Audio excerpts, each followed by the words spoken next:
Здравейте и добре дошли отново в канала на Аптеки Запад.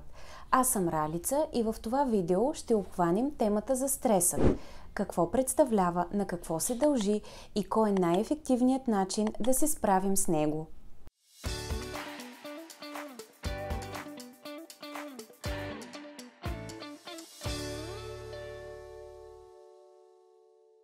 Какво представлява стресът? Стресът е нормална човешка реакция, която всеки от нас е изпитвал. Всъщност, човешкото тяло е пригодено да изпитва стрес и да реагира на него. Реакцията бий се или бягай е полезен начин, по който нашият организъм се е адаптирал да реагира на опасност. В този случай тялото ни освобождава хормоните на стреса, които ни помагат да бъдем на щрек и да се справим с предизвикателството.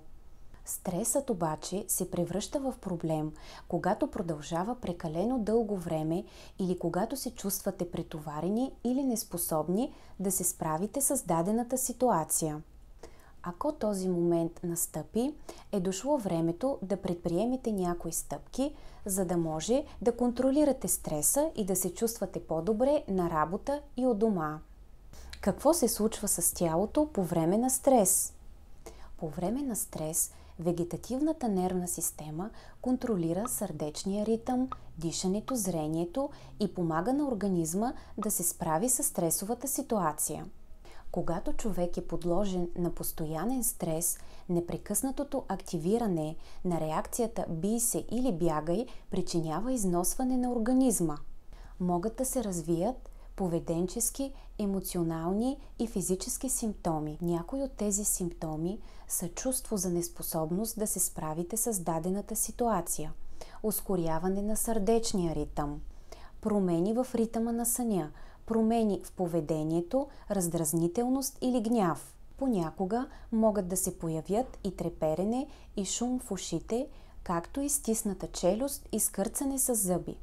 Как да контролираме стреса? Ефективното контролиране на стреса ви помага да преодолеете напрежението и да бъдете по-щастливи, по-здрави и по-продуктивни. Този контрол обаче не е универсален. Ето защо е важно да експериментирате, за да разберете какво работи най-добре за вас.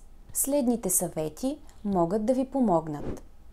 Идентифицирайте източниците на стрес в ежедневието си. Основни причини за стрес могат да бъдат смяна на работното място, смяна на жилището, попадане в непозната среда, заболявания, травми или проблеми с хората около вас. Важно е да определите източника и да вземете своевременно мерки. Как да управляваме стреса? Научете се да казвате не. Познавайте границите си и се придържайте към тях. Избягвайте хора, които ви стресират. Приемете нещата, които не можете да промените.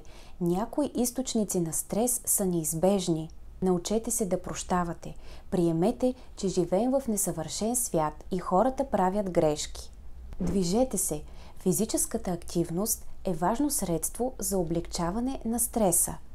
Дори една кратка разходка може да подобри значително настроението ви. Свържете се с другите.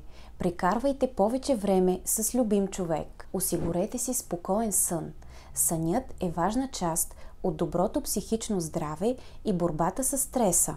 Ароматерапията също помага за отпускане на напрежението и подобряване на настроението.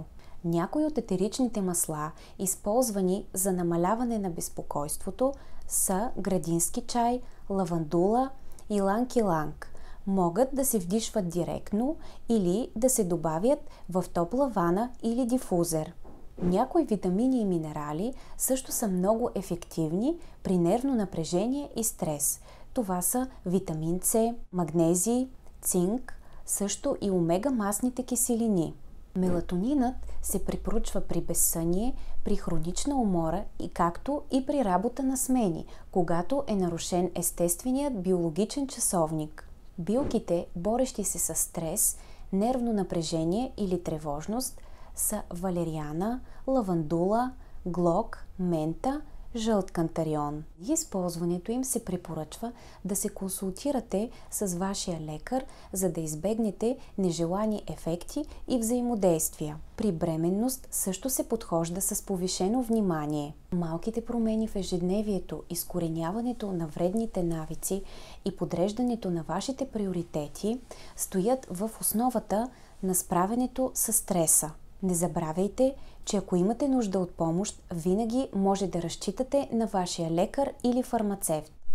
Ако видеото ви е харесало, дайте палец нагоре и се абонирайте за нашия канал. Благодарим ви и до скоро!